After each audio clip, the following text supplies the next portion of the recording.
This is the second video lecture on intellectual property. It covers trademarks and trade secrets. First we'll talk about trademarks and then we'll talk about trade secrets. What is a trademark? Well, it's a generic term used to represent various types of marks protected under the Lanham Act. Now note, really we're talking about marks. Trademarks are just, it's kind of like, this is the term that represents all of them. But specifically a trademark is one of the four types of marks.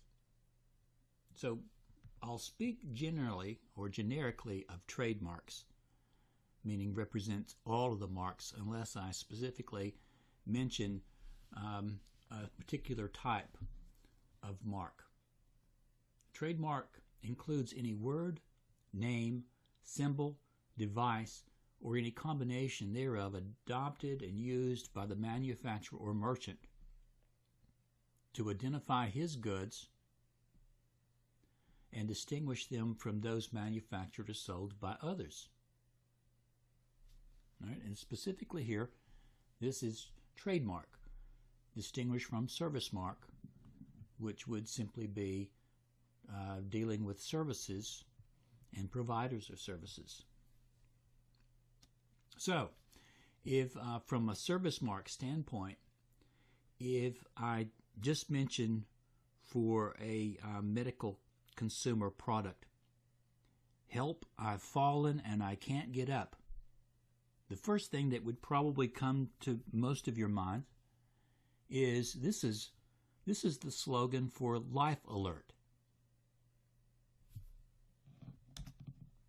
The statutory authority for trademarks on the whole is the Federal Trademark Act of 1946. It's been around much longer than 1946, I believe, since the 1912 or 1916, and it's generally referred to as the Lanham Act. Lanham Act. More recently, and since 1995, we've had more reason to protect trademarks. In 1995, we had two big pieces of legislation, both important. The Federal Trademark Dilution Act of 1995 and the Anti-Cyber-Squatting Consumer Protection Act of 1995. The Lanham Act deals with trademark infringement. The Lanham Act, the Federal Trademark Dilution Act, deals with diluting the value of a famous trademark, blurring it, tarnishing it. Anti-Cyber-Squatting Consumer Protection Act deals with making use of someone's trademark by putting it in your domain name for the purpose of requiring them to buy your domain name in order for them to use it. In 2006, Congress enacted the Trademark Dilution Revision Act, which provides a better definition of trademarks and the protections, and specifically did away with the Supreme Court decision in Mosley versus V. Secret Catalog, in which Congress felt that the holders of famous mark were not given adequate protection under the Federal Trademark Dilution Act. With all of this are state trademark laws, usually under the Model State Trademark Bill. Now, the unfair competition of using someone else's marks might be a state law violation, an intentional tort. For example, the Old English tort of passing off would be our comparable to our intentional tort of trademark infringement in state law. As I said, we have state trademark statutes, and then common law statutes, common law trademark protection. Let's look at the types of marks. There are 4 types of marks. These are classifications.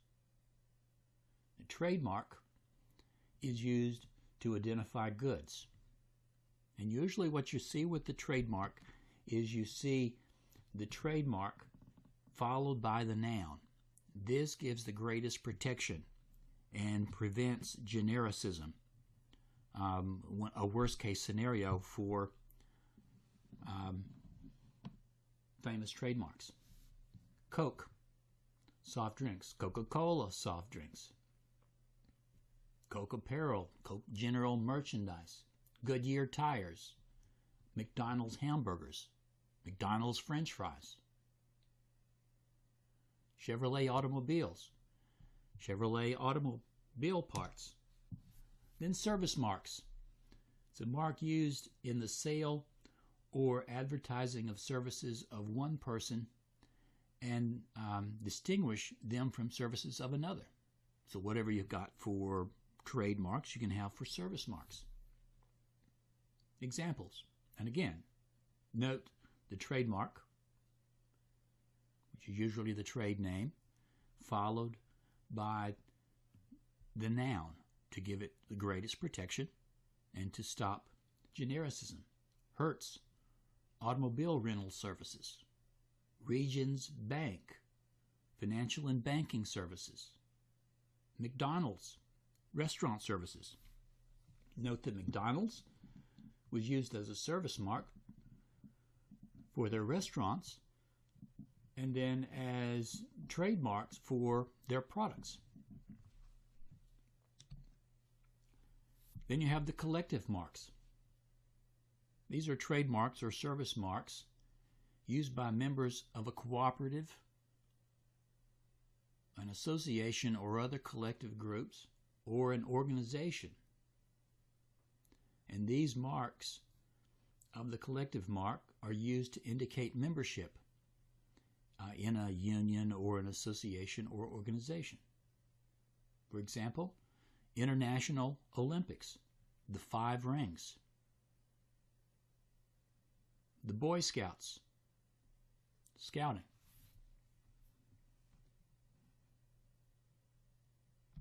Could also add NCAA for collegiate athletics, SEC, or the Southeastern Conference for athletics. Then lastly, the certification mark is a mark that indicates the manufacturer's or service provider's goods or services meet certain certification standards. Probably the most prevalent of this is the United Laboratories. You've seen them on electrical cords, the tags on electrical cords, the circle with the U and L inside that circle. Stainmaster, carpet certification. Good housekeeping, houseware certification. How much protection is afforded under the Lanham Act?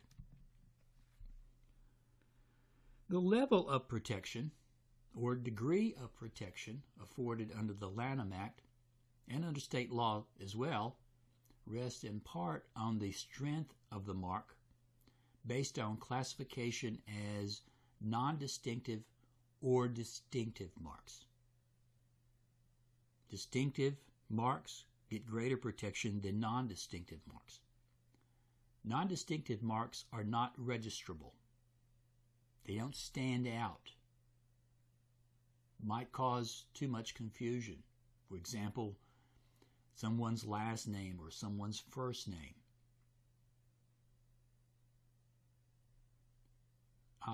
Once a mark becomes distinctive with a company's product or service, it may be registered under the Lanham Act.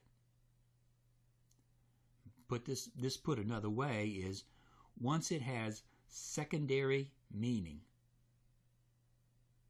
And this concept of secondary meaning means that now we can identify that mark with that manufacturer or that service provider. Right? It becomes synonymous. Descriptive marks are not distinctive or non-distinctive. Raisin Bran cereal. Raisin Bran. It's got raisin, it's got bran. Means nothing. Holiday Inn for motel. But once both of these,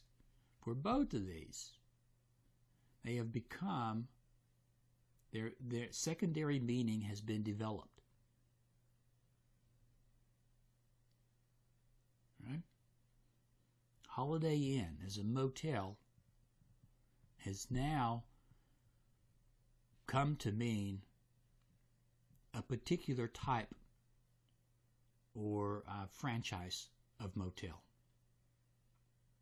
Distinctive marks require no secondary meaning.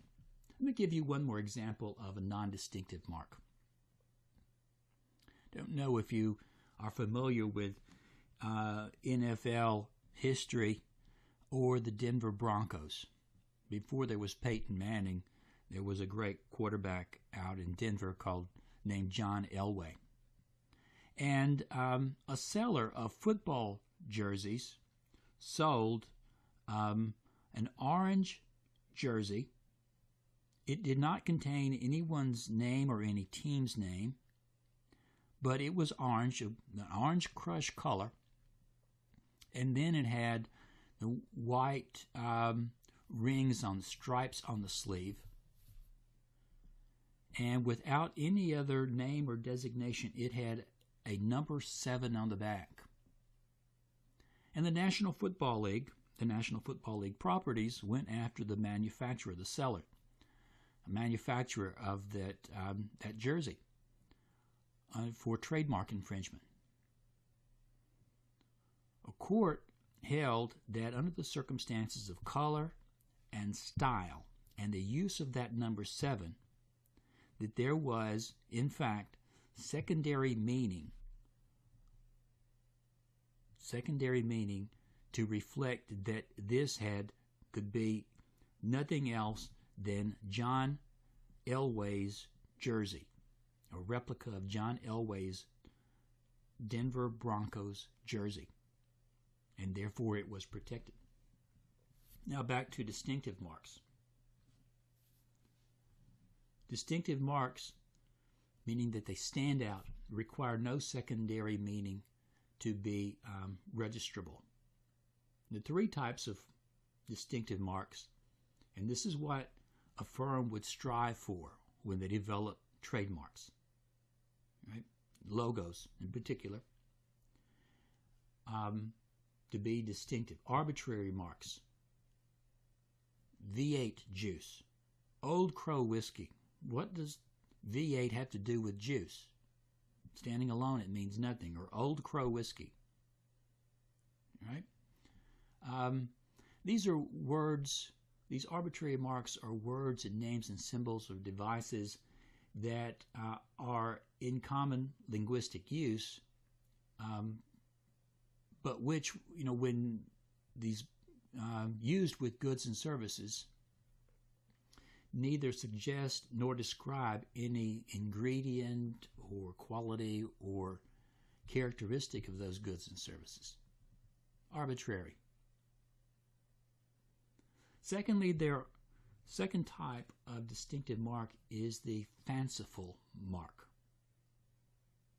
Examples like Kodak camera, Clorox bleach, Purex bleach. So fanciful marks are those coined from words that have been invented for the sole purpose of functioning as a trademark. That is, the words totally are unknown in the language or are completely out of common usage at the time as in obsolete or scientific. They mean nothing. Nothing at all. They're not descriptive. They're not suggestive. The third type of distinctive marks are suggestive marks, like the Greyhound bus line, or I suppose you could say a temperature-controlled carriage corporation, a truck line that my old law firm used to have as a client. Temperature-controlled. Yeah, they have refrigerator cars, refrigerator trucks. These are legally indistinguishable from arbitrary marks. So this is what we strive for. We strive when we design a mark, it's a logo or trade name, we strive for distinctive marks because that gives us the greatest protection under the Lanham Act. Now, in a similar vein,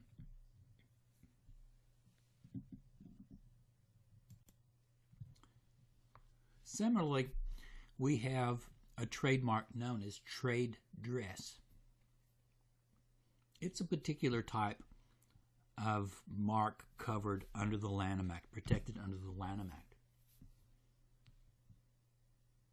And trade dress generally refers to the characteristics of the visual appearance of a product or its packaging that signify the source of the product to the consumers. Look and feel, sort of. The product's physical appearance, including its size, shape, color, design, and texture.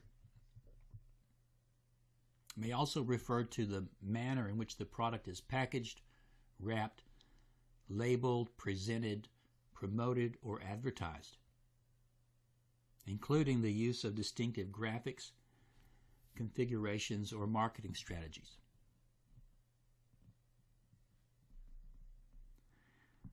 Prilosec, purple pill.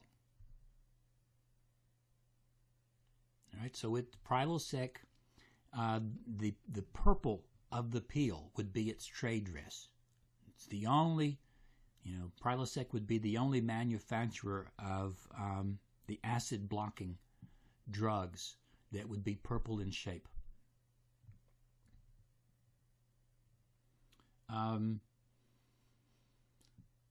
Others in the 1980s, in the early 1980s, the Ping, P-I-N-G golf club, the irons used to have a little red dot, a little eye on them, which would have been a trade dress, because no other golfing irons had this little eye on them.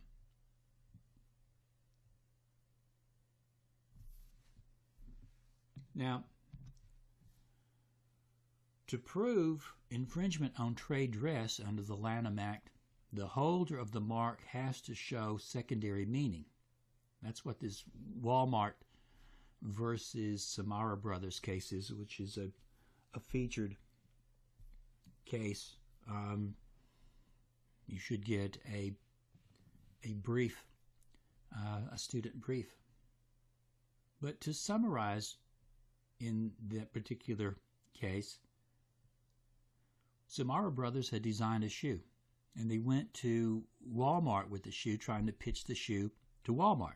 Obviously, if you're a manufacturer, if you can get your product in the Walmart stores, you've gone a long way to success. Walmart did not buy the shoe from Samara Brothers. But the next year, Now, this is a fairly new shoe. It hadn't been around for a long time, but the next year, Samara Brothers were surprised when they saw their shoe selling on Walmart shelves. They sued Walmart for infringement of their trade dress under the Lanham Act. And the Supreme Court held for Walmart in that particular case because in order to sue for infringement on trade dress, you have to show, the holder of the mark has to show secondary meaning. And Samara Brothers' shoe had not been sold long enough for a secondary meaning to be established, meaning that customers would recognize that shoe as belonging, as being manufactured by Samara Brothers. Let's look now at the functions of a mark. Why are we concerned about trademarks? There's several functions, and these are from business and marketing perspectives, in addition to legal perspectives. Trademarks, marks in general, denote a particular standard of quality which is embodied in the product or service. If we think of Levi's jeans, we look for that label for Levi's on the back pocket of blue jeans. We know that the service is there. Second, it symbolizes the goodwill of the owner and motivates consumers to purchase the trademark product or service. Represents a substantial advertising investment that is treated as a species of property. I want you to think of the situation at the University of Tennessee Athletic. Decision was made last year to consolidate the trademarks, service marks, if you will, of Tennessee Athletics. Going and to be used are the Power T. And all the men's athletics would be under using the logo, the Power T logo, and the Volunteers logo, Volunteers trademark. And all except men and women's teams, except for the Lady Vols basketball team. All of the other women's sports would not be under using the Power T logo and the Tennessee Volunteers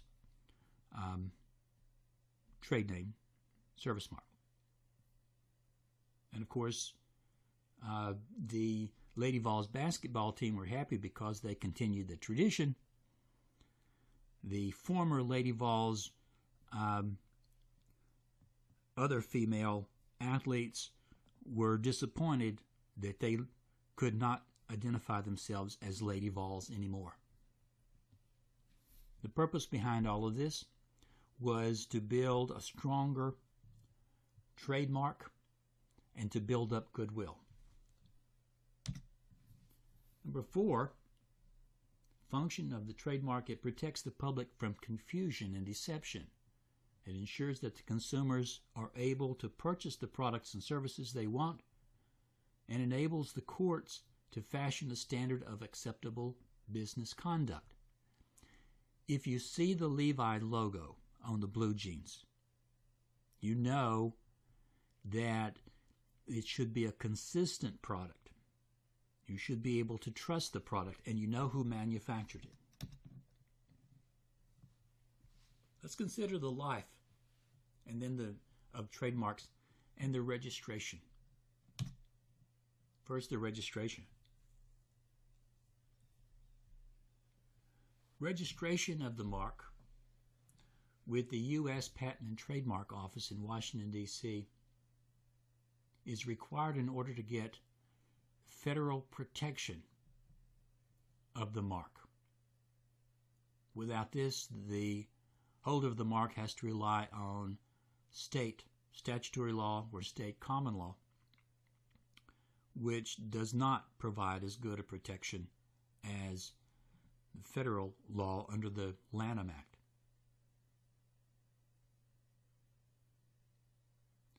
There must register mark in a foreign country as well if you want protection in a foreign country. This is the same as with patents and copyrights. Now, registration in foreign countries have been easier through the efforts of the World Intellectual Property Organization, or WIPO, because their efforts have led to streamlining and harmonizing application process.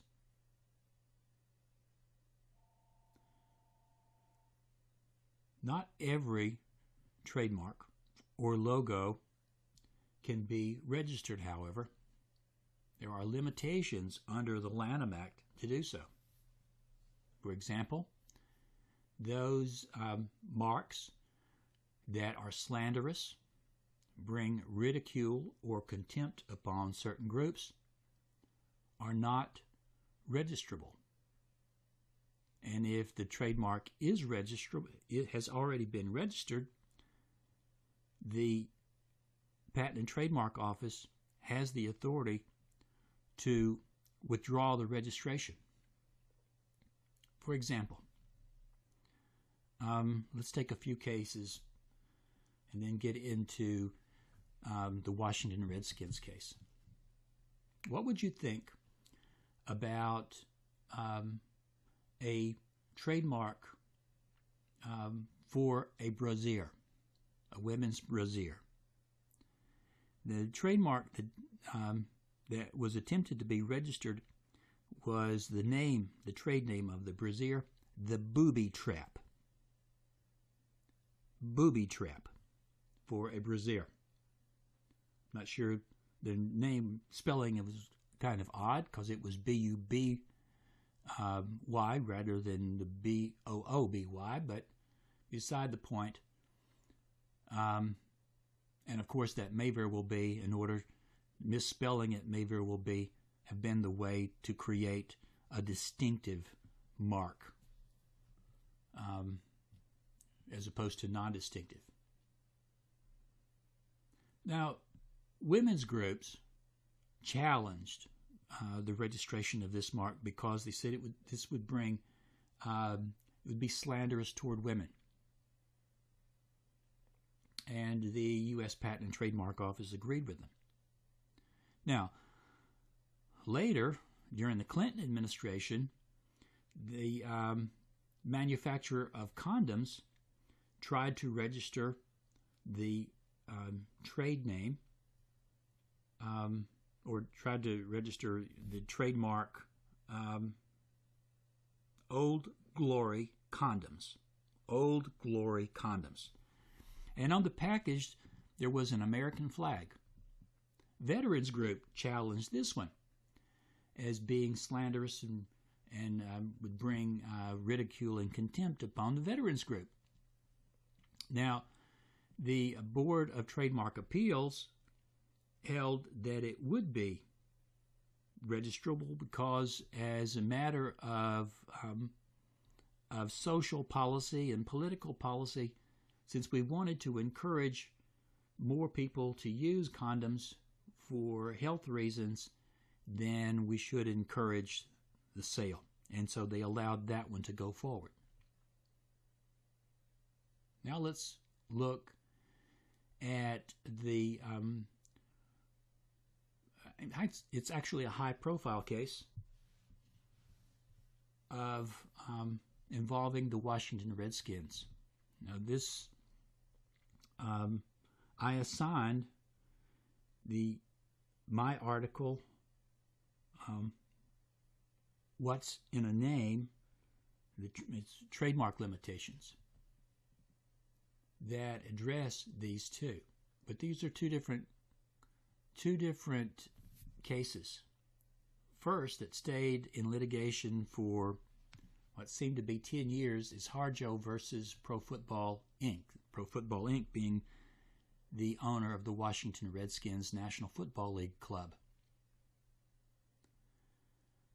Harjo was the named plaintiff with other Native Americans seeking to have the United States Patent and Trademark Office withdraw or revoke the registered trademarks, service marks, and trademarks of Pro Football Inc., the Washington Redskins, specifically Washington Redskins, Washington Redskinettes, which is the dance group, and then the logo of a Native American as well. Their claim was that the name Redskins brought contempt on Native Americans. History of the name Redskins was in the early days of this country, when it was a colony. The government, the settlers, trying to get rid of the Native Americans who were seen as hostiles. The government put a bounty on their head, so you'd bring in dead Native Americans, then you would get a bounty. And then, of course, that became too burdensome. So then they started taking skin, proof of a dead Native American through the skin, hence the red skin. And similarly, what we have is the word squaw that is commonly used in high schools. You have the warriors and the squaws. Squaws representing the girls' teams. A squaw is actually is a French word, as I understand it, meaning prostitute or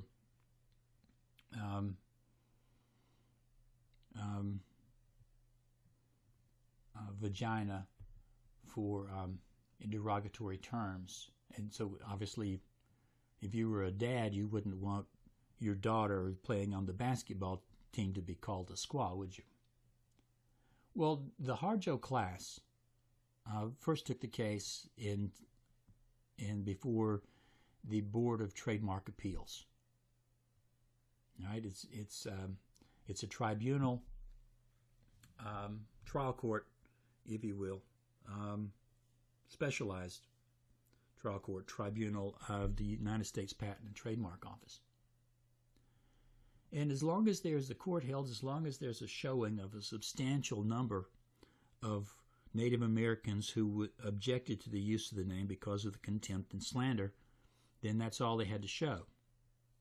Clearly, a majority of Native Americans didn't have any problem. In fact, there had also been a showing that the word Redskins had developed into a secondary meaning this was the Washington Redskins football team. But the Board of Trademark Appeals held for Harjo and ordered the registration to be revoked.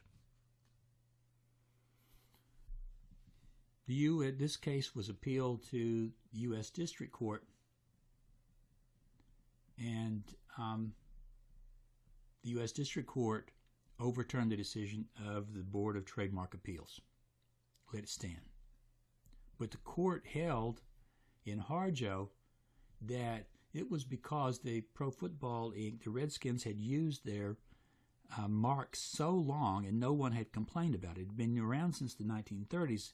It had used it so long that none of the plaintiffs' class had never complained about it, and therefore they had no standing to sue. A new group of plaintiffs came down a few years ago. This is the Black Horse, in Black Horse versus Pro Football Inc., and these were younger. These were younger plaintiffs. They were not around for all of those years. And Board of Trademark Appeals and U.S. District Court both found that they had not, therefore, complained.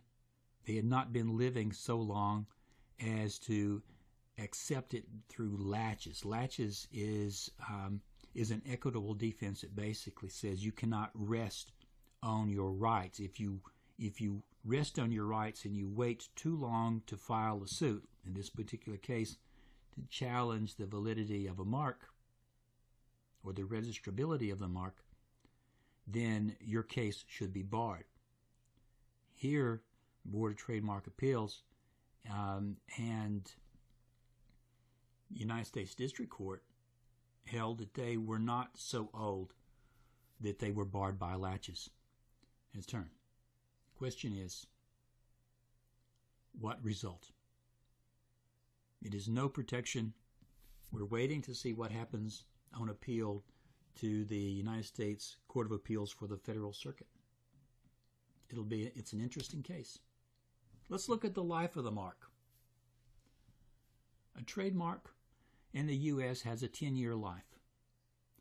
Unlike patents and copyrights that go into the public domain after these marks, after the lives expire, trademarks can be renewed into perpetuity as long as the marks are being used in trade or commerce. As long as they're being used by the holder of the trademark. Now, if registration lapses, the mark goes into the public domain. Anybody can use it. Furthermore, if the mark becomes accepted by other people, such that it's being used for other reasons, then the mark will be said to be generic, concept of genericism, and it goes into the public domain. An example, to protect the marks, we said you should always use the mark followed by the noun. So for Xerox Corporation, if we say use the word Xerox, we should follow it with the noun photocopier. In the 1960s and the 1970s, the term Xerox became almost synonymous with the verb photocopy. Most people would probably go say make me a Xerox copy. All right? Go Xerox this. They didn't care what, it didn't matter what name of the photocopier, the verb became Xerox. So Xerox Corporation, in order to protect the value of its mark, and it is a famous mark and it had a lot of goodwill for Xerox Corporation, they started to use that noun at the end to try to blunt the pull of genericism. And I think they were successful since that time. We generally don't use the word Xerox to represent the verb of photocopier anymore. Let's look at the benefits of registration. Why would a firm want to register their marks? There's a number of benefits, all favorable. Nationwide constructive notice of the mark, meaning everybody, because it's filed nationally, everybody is deemed to be aware that the mark is registered. Whether or not they do, whether or not you know about a mark, there is constructive notice. The intent to infringe is not relevant. The mark owner can enforce his mark anywhere in the country, regardless of how extensive or limited the use has been. Anywhere in the country. Provides original jurisdiction in the federal courts. You don't have to go to state courts. You can do federal courts. You can also sue in a federal court near where you are, where your place of business is. Provides prima facie evidence of the validity of the mark. If it's been registered, it is a mark. The mark is generally uncontestable once it has been registered for 5 years. If you've owned this mark for 5 years, they can't say it's not your mark. They can't say it's not a valid mark. It reduces the transaction cost because of awareness of quality and the manufacturer, the service provider. Again, go back to the Levi's Levi Strauss logo. A Brighton handbag, a Gucci handbag, a Rolex watch, especially a Rolex watch. Eases the identification of the source of the goods and the services. You know what, with Levi Strauss, you know what quality you're getting. You know that there should be a level of quality control. Now, this is not saying that you don't have bootleggers out there buying up labels, Levi Strauss labels, and then sewing those Levi Strauss labels on cheap blue jeans. That may happen, but it also violates the Lanham Act as an infringement. Trademarks are benefited because they provide exclusive rights to use the mark. They create incentive to provide a high-quality product or service, the buildup of goodwill. It creates goodwill for the company or the holder. Without the trademark protection, consumers would be confused and quality would deteriorate. And then the owner can curb importation of the goods, infringing goods in the U.S. Designates the source or origin of a particular product or service, even though the source is unknown to the consumer. Now let's get into infringement. The Lanham Act protects against infringement of the mark. This concept of infringement is different from dilution that we'll talk about later. And again, the concept of trademark infringement is similar to patent infringement and copyright infringement. It's the unauthorized use of the mark. In order to bring a trademark infringement action, a successful trademark infringement action, the holder of the mark must prove certain elements. One, there must be a reproduction, counterfeit, copy, or colorable imitation of the mark.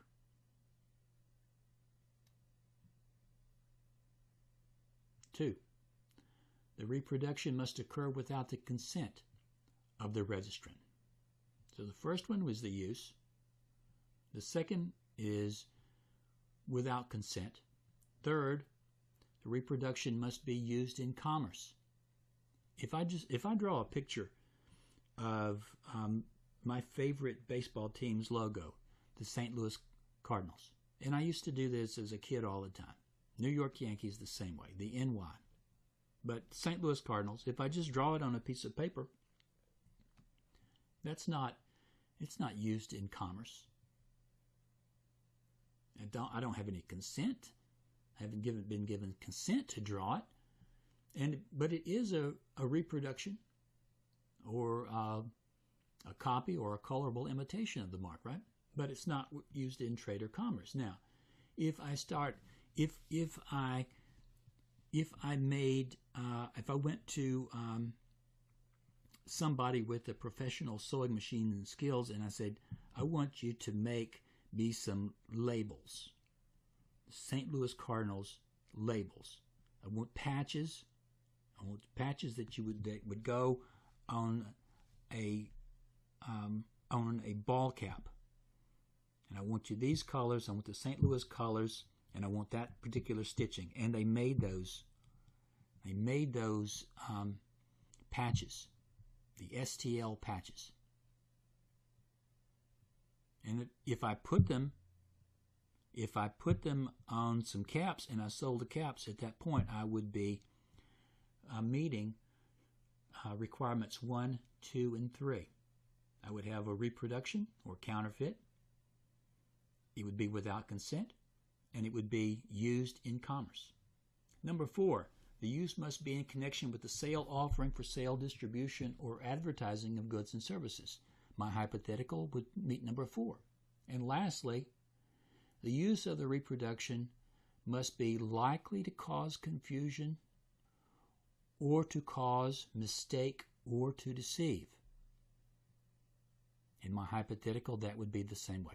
This last one is a must, right? This last one is a must.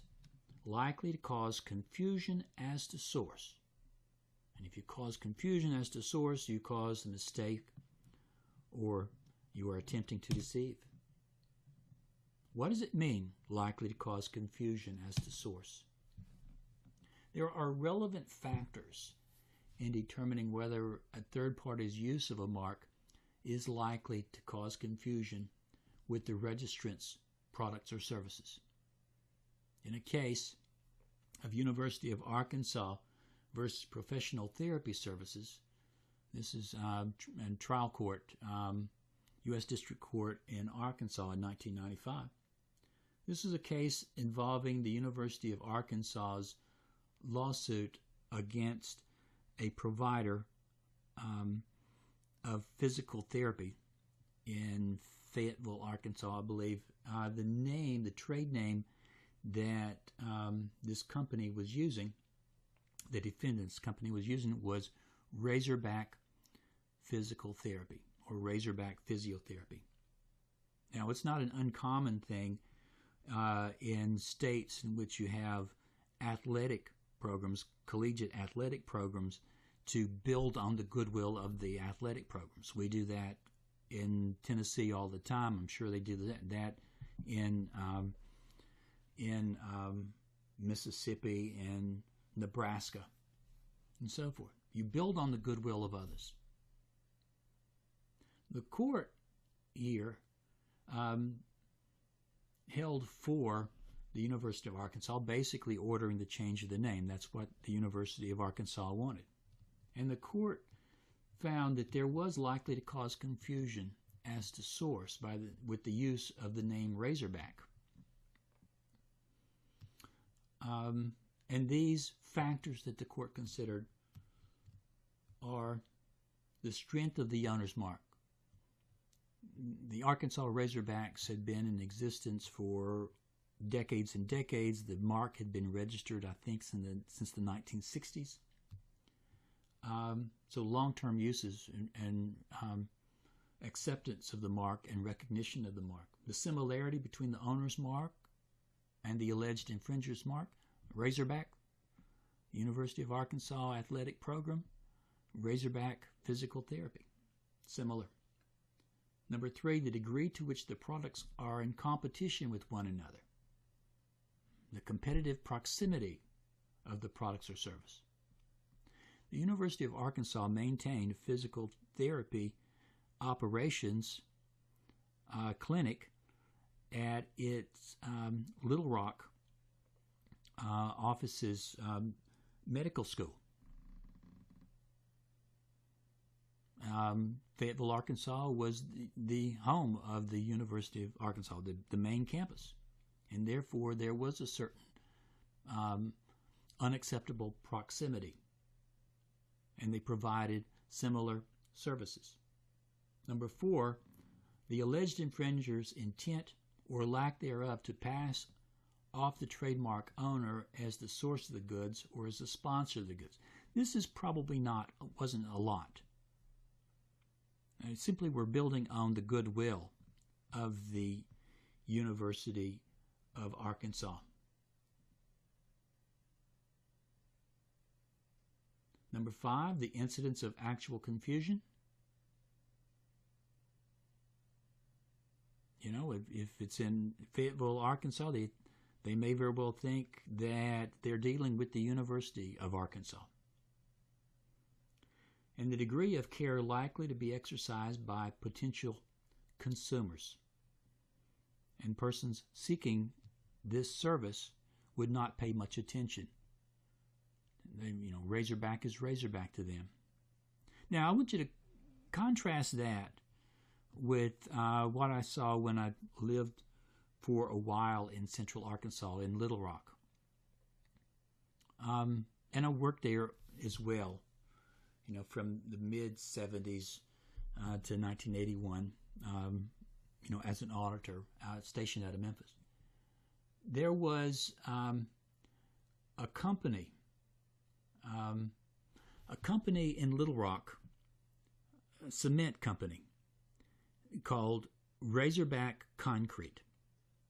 Now, the Razorback Concrete would have their concrete trucks painted with a red running Razorback on it. The symbol, the logo, trademark of the University of Arkansas's athletic team. I have a red running Razorback sitting on my desk in my office. I'm a Razorback fan. I know it. It looked great. But you apply those 6 factors to Razorback Concrete, and you miss some things. The strength of the owner's mark, we've got that. The similarity of the mark is the same red running Razorback. The third one, the degree to which the products are in competition. The University of Arkansas does not have construction services. They don't manufacture or produce concrete. And therefore, there's no reason that a reasonable consumer would believe that Razorback Concrete is owned by the University of Arkansas. Hence, they should be allowed to continue to use it. There are certain defenses to trademark infringement, though not as broad as with copyrights. There is a concept of trademark fair use.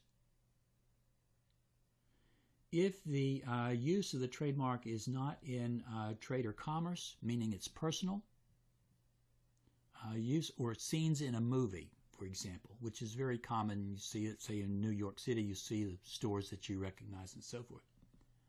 That would not be infringing. If there is nominative use, you use another mark's just a little bit to refer to the actual trademark product or source. So, like a movie scene, we're going down to, we're going to have a pizza at Pizza Hut, or something of this nature, or in a scene, pour me a Dewar's and water, something of this nature. Number 3, the general rule is that no more of a trademark should be used than is necessary for the legitimate purpose, because a court can consider whether the amount or extent may cause confusion as to source. How much is it used?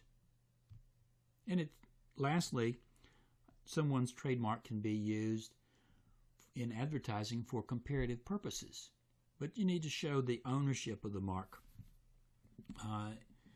in order to ward off complaints of unfair competition. We're going to shift now toward dilution of a famous trademark. When we speak of trademark dilution,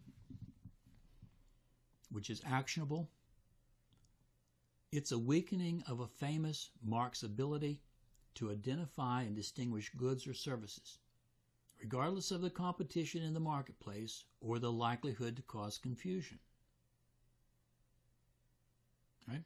This is completely separate from likely to cause confusion as to source, which would be unlawful under the Lanham Act.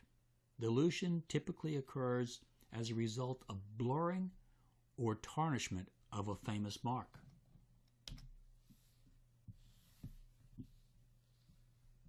Let's take a look. Case.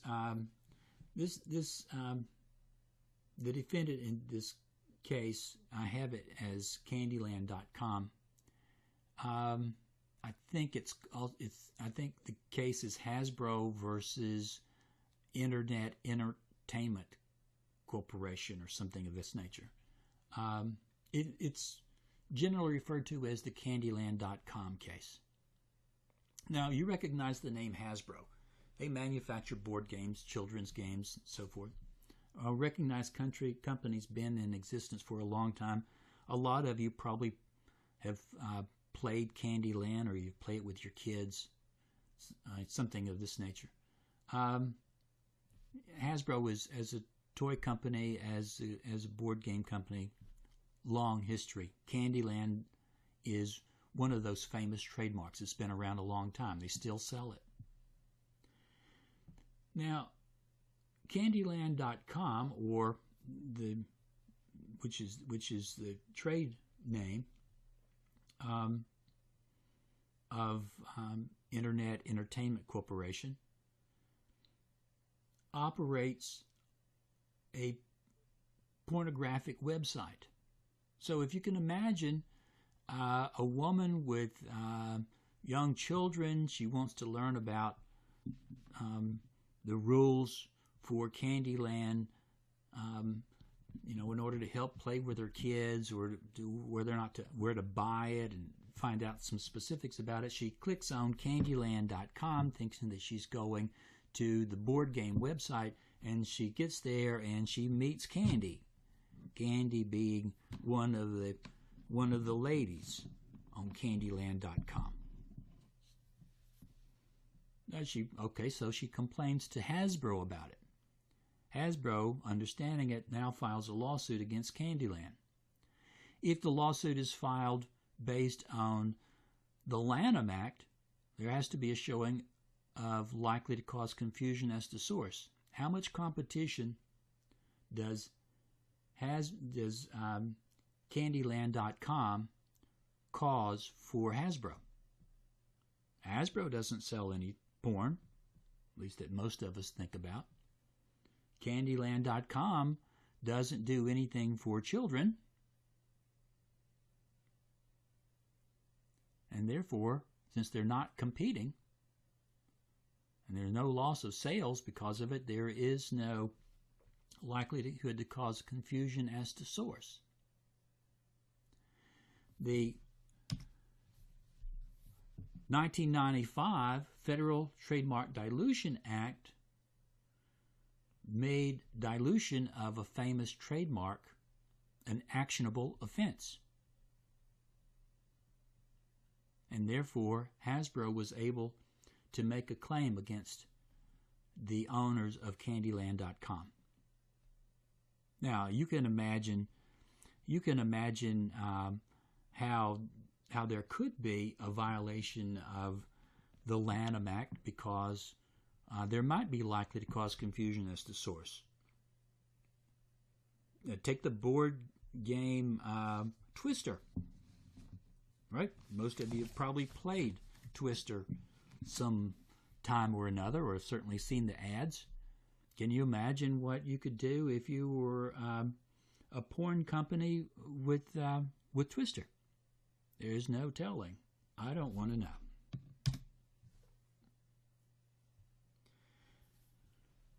The holder of a famous trademark does not have to show actual damages in order to get an injunction against the use of a diluting mark, as long as it can show likelihood of dilution.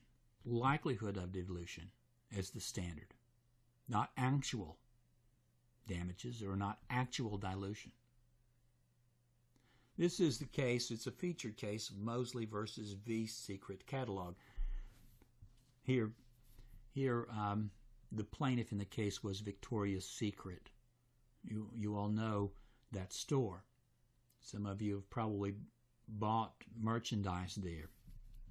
Some of you Some of you men probably have just go through there and you look what kind of risque pictures they're showing or garments that they have. Some of you men have been dragged into Victoria's Secret. Anyway, you understand what it is. Mosley operated a little naughty ladies store in East Kentucky,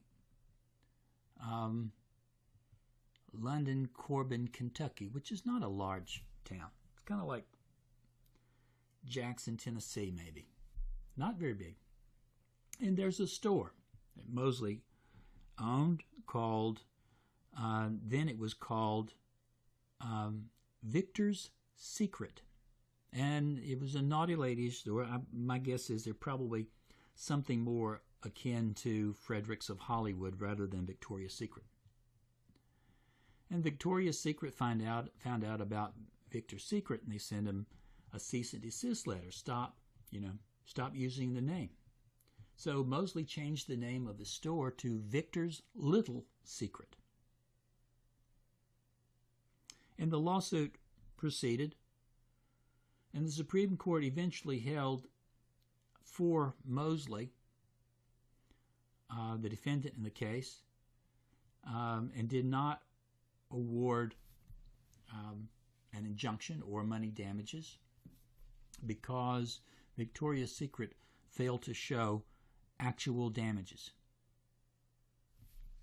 The Congress later enacted the Trademark Dilution Revision Act of 2006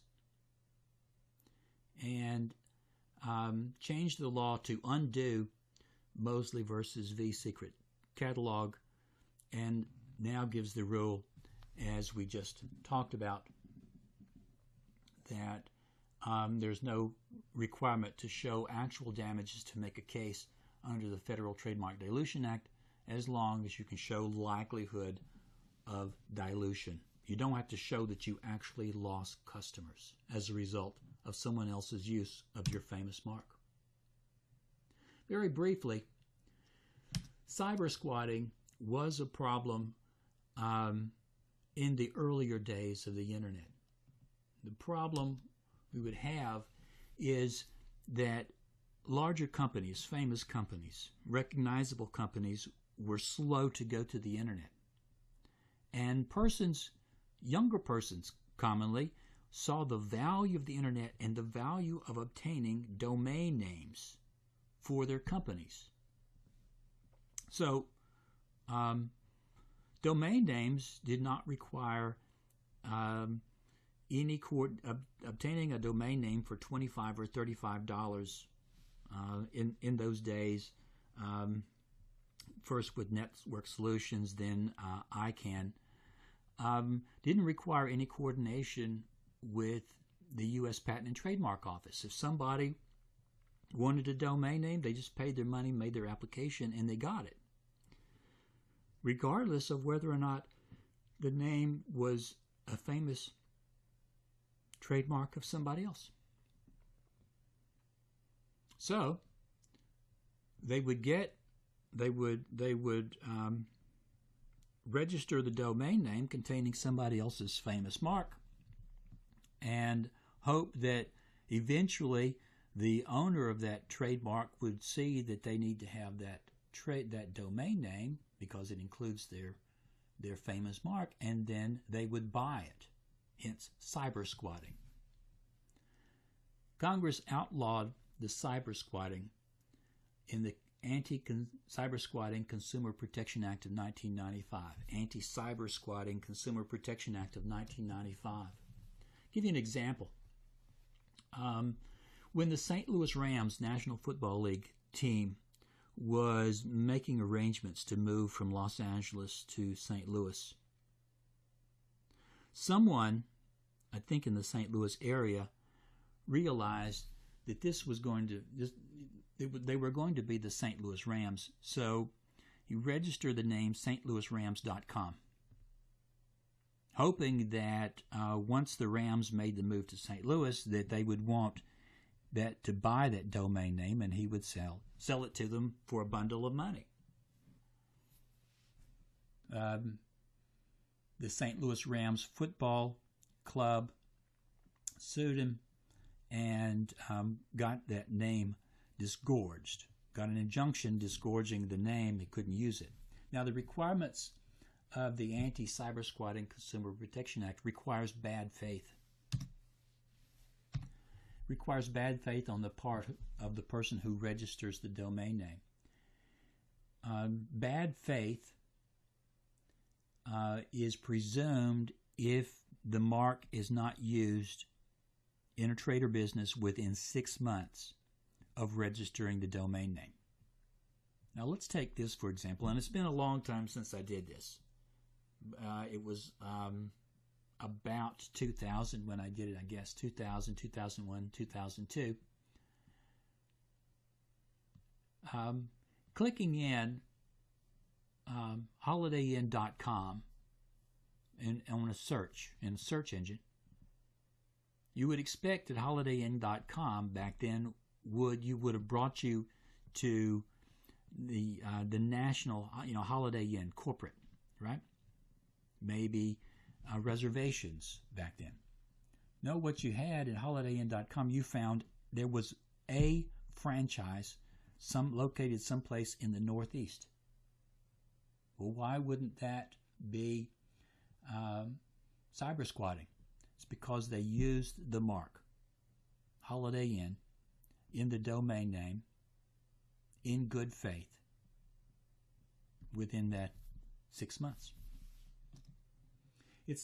Cyber squatting is not so much of a problem now because there is more coordination between the registration, the registering body, and the U.S. Patent and Trademark Office. Our last topic is trade secrets.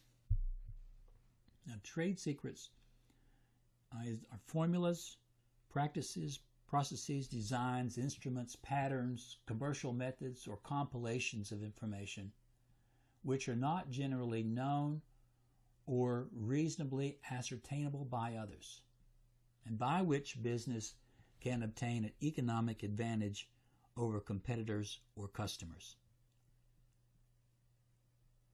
It is kept secret for competitive purposes. Because it's kept secret, it's not registered. If it was registered, it wouldn't be secret. Remember, we talked in patents about the decision that has to be made on the secret process as to whether or not to register the patent or keep it as a trade secret.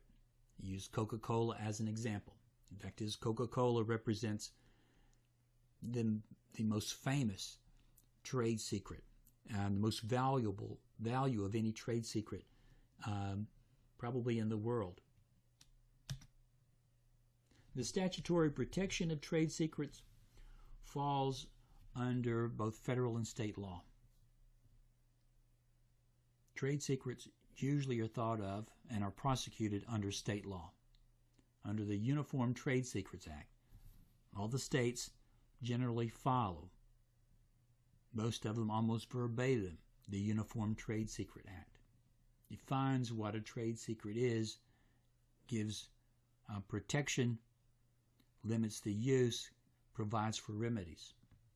There's also a Federal Trade Secret Act that's not used very often, but it is sometimes used. And it would be, I know of a case a few years ago where someone from Medtronics took some trade secrets, stole some trade secrets. They took them to China. They were going to open up a company making use of those trade secrets. They were prosecuted under the Federal Trade Secret Act, and the federal court in the United States socked the defendant with the $3 billion judgment. Probably would never be collected, but what they laid the hammer down on.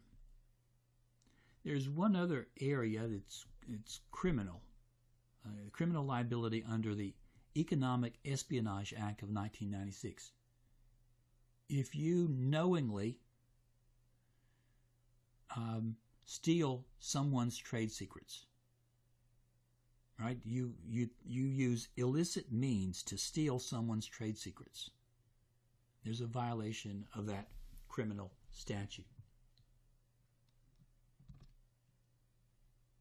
Trade secrets are also protected under the TRIPS Treaty. And trade secrets and know-how as well. Let's talk about misappropriation of trade secrets. Trade secrets have to be protected through confidentiality of the mark. You use self-efforts, if you will, to keep it secret. Well, from a business strategy standpoint, a legal standpoint, you can also protect and prevent misappropriation through the use of confidentiality or secrecy agreements or non-competition agreements with your employees and business associates, affiliates.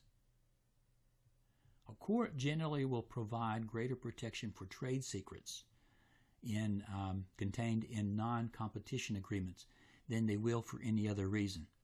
Now, a non-competition agreement is a contract, usually in the employment setting or in the purchase of a business setting, in which one person agrees that he or she will not compete against the other. As I said, either in the employment setting, which is common, or in the acquisition of a business. Non-competition.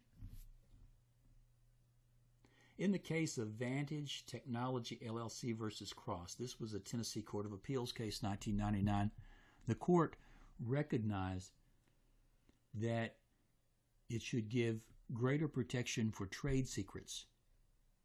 Recognized the protection of trade secrets is a business necessity, requiring the enforcement of a non-competition clause. In this particular case, Cross was an employee of Vantage. He was in sales. Vantage Technology had sold technical medical equipment, and Vantage Technology had trained Cross in the equipment, and then and had him sign a non-competition agreement, meaning that he would not go to any other sellers of the equipment, would not compete with their Vantage's customers for a period of time within a geographic scope. Now, the requirements for a valid and enforceable non-competition agreement is one of reasonableness. A non-competition agreement has to be reasonable as to necessity, why you need to have it. Has to be reasonable as to duration, how long will it continue. Has to be reasonable as to geographic scope, distance. All right. Also has to have reasonable compensation, but in an employment setting, that's usually provided by a paycheck. The court upheld this non-competition agreement because the court recognized that Cross had valuable trade secrets, knew of trade secrets, and Vantage had paid for his training, had incurred the cost, had put an investment, and therefore Vantage needed to be protected. Now, we need to provide, employers, companies, need to provide the notice to employees, the agents, consultants, etc., of the importance and the need to protect the trade secrets of the owner. This can be done through secrecy agreements, confidentiality agreements, and non-competition agreements. When I worked at Flack, I signed a 10-year confidentiality agreement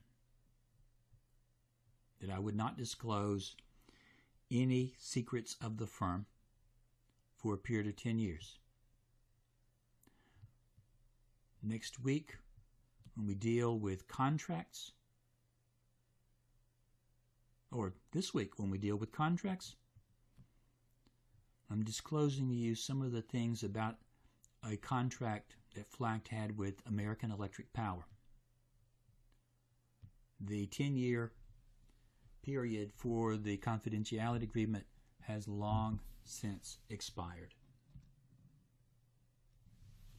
Some courts recognize the inevitable disclosure doctrine.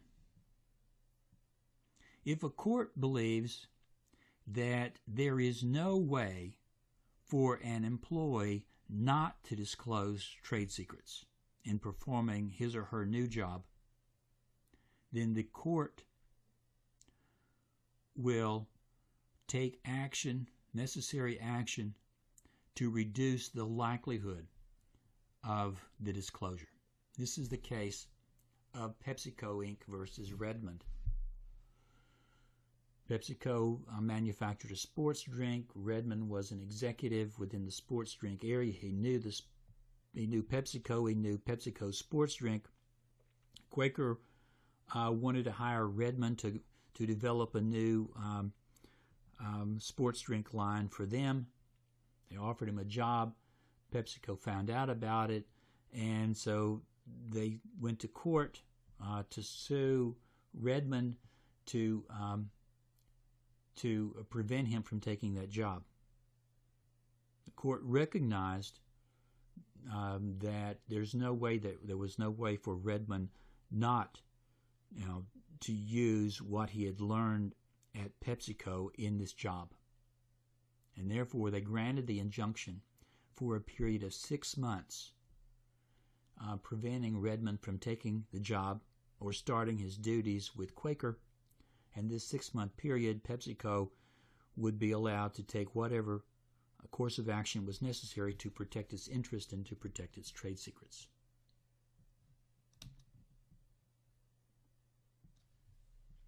The remedies for misappropriation of trade secrets are similar to what they are with trademark infringement. The first one is money damages. What damages did you lose as a result of it? What kind of sales did you lose? Now, under the Uniform Trade Secrets Act, and Tennessee follows it, if there is willful misappropriation, the defendant knows or intends to misappropriate trade secrets, then there's a double. You double the actual damages. Not treble, but double. Punitive damages may be awarded for willful misappropriation. There can be an injunction that's issued to prevent further use or disclosure, also is the case of PepsiCo, and attorney's fees and costs. Hamilton Riker versus Kamen is one in which an employee of Hamilton Riker, which is a temporary employment agency. Ms. Kamen is former employee. She's the defendant. She took information about a client with her, and then the client hired her to do the same work that she was doing, or they had hired Hamilton Riker to do. She's doing the same work, same client. And then Hamilton Riker sues her and won a large judgment against her for the willful misappropriation. This ends the lecture video on intellectual property for trademarks and trade secrets. The next video will be on contracts.